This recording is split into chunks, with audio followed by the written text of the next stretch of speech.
most of my life, I struggled with sexual immorality. I really was not looking to the Lord to fill that part of my life. I would just date with girls, I would hook up with girls, and I wasn't seeking the Lord with any of that, right? I thought, what does it matter, right? If you sleep with this person, if you do this, do that, if you're only doing it to yourself, it's not going to have any lasting impacts on my life. But honestly, it did. It definitely changed the way I viewed women for a while before God really changed my mind on that. And it was just like a dark hole where you just get more and more and more, and you're never satisfied, and it leads to like depression and just lots of things. So a story I have for you is I actually was on a missions trip. This sounds terrible. It is. And I just broken up with this girl. This is actually before, like a year or two before I met my wife.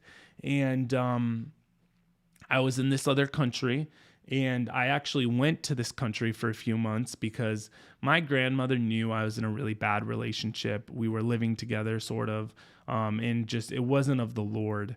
And my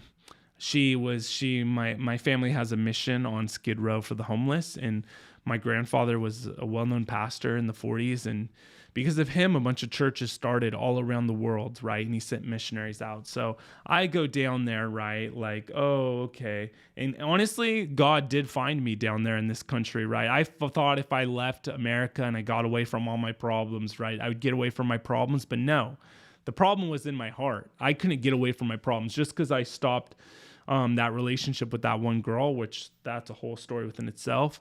But I still had that problem of lust. So while I was there, I was seeing all the incredible things God had done through missionaries that were sent by my grandfather. Churches started, orphanages started, like churches that were 50 members, churches that had thousands of people and thriving in, this is all in Argentina. And, you know, during that time, like God was working on my heart and showing me how real the gospel was, and how generations of men and women and children, their lives were changed. People who were alcoholics, people on drugs, like communities changed because of these churches and because of my grandfather being faithful, sharing the gospel and training missionaries to go out through the world. And I'm like, okay, this is real. This isn't just my family does this for a living. This is just like a paycheck. No, this is like a real thing. But at that time, I still was partying, and I was in Argentina. So I was like this white kid, and like, you know, all the girls were interested because you were an American and I was speaking English. And I was just like, you know, at all these clubs every night, like making out with these girls and stuff. I won't get too graphic, but what happened was I was on my way.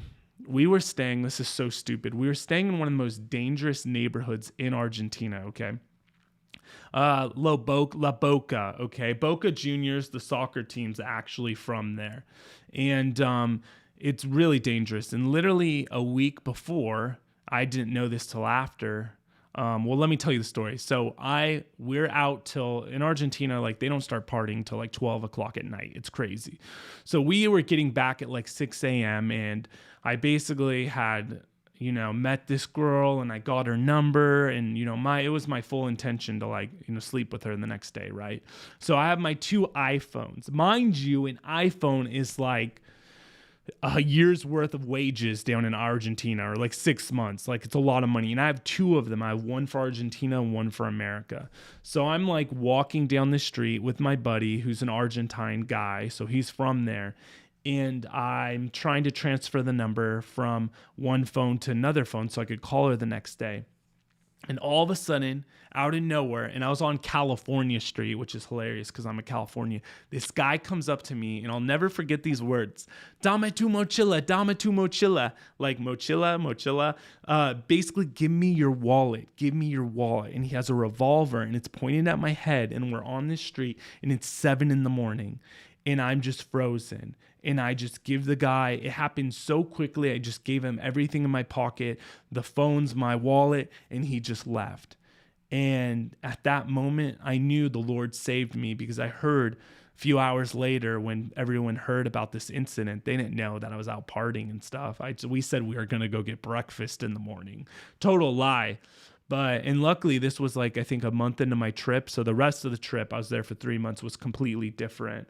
God really got a hold of me. But I found out a week before, on a block away from that block, like a cop was murdered just for his gun, that someone went up and just basically ended his life just to get his gun and just for like fun. So I very well could have been killed that day on that street, but I wasn't. And I really believe it was Jesus saving me, because I've spoken about on this channel before. And subscribe if you're not, and like this video so more people could see it. That sin leads to death. And I never thought, just hooking up with girls and stuff would lead to death, right? I mean, I know you can get an STD or get someone pregnant, but I thought I was invincible. But that day, I literally almost died because of my sin, because I believed that God was like, hey, he gave me a chance, right? I went on this mission trip, right? Because for years before that, I just had girl problem after girl problem after girl problem. And I think that trip was supposed to show me, hey, son, I am real.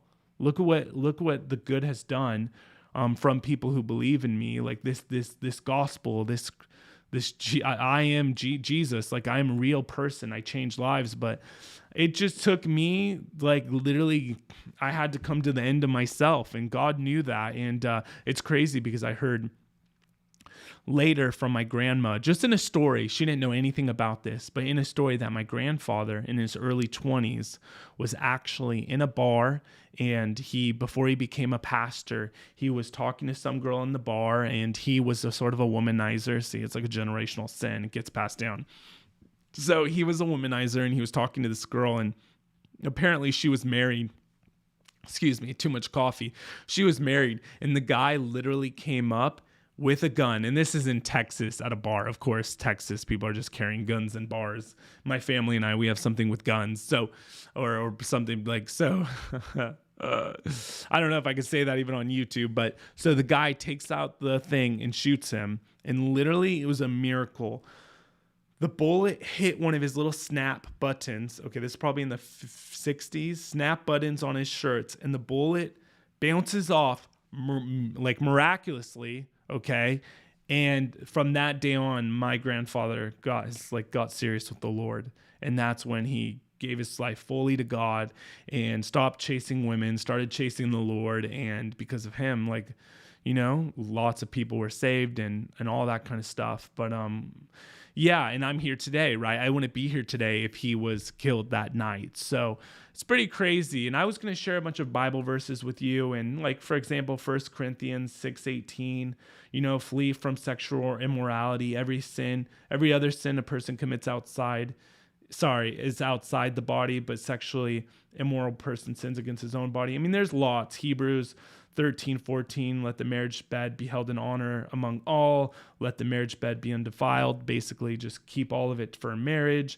I mean, there's just abstain from sexual immorality. Look at all these verses. Even if you look at a woman lustfully, you committed adultery. I mean, there's just all of these, okay? The works of the flesh are evident, sexual immorality in Galatians. I mean, no temptation has overtaken you that is not common to man. God is faithful, and he'll not let you be tempted beyond your ability. Basically, he'll make a way out to escape if you want. So, all these verses, but I would just have to tell you today that sexual immorality, it does lead to death. And whether you realize it or not, I had to have so many hard conversations with my wife now, who I'm married to, and I know now I got to see how all the stuff I did in the past, even though God forgives me of it all, it still hurts people in your life today. Obviously, those girls and stuff, obviously I hurt them in the past that they have to deal with it when they meet their future husband.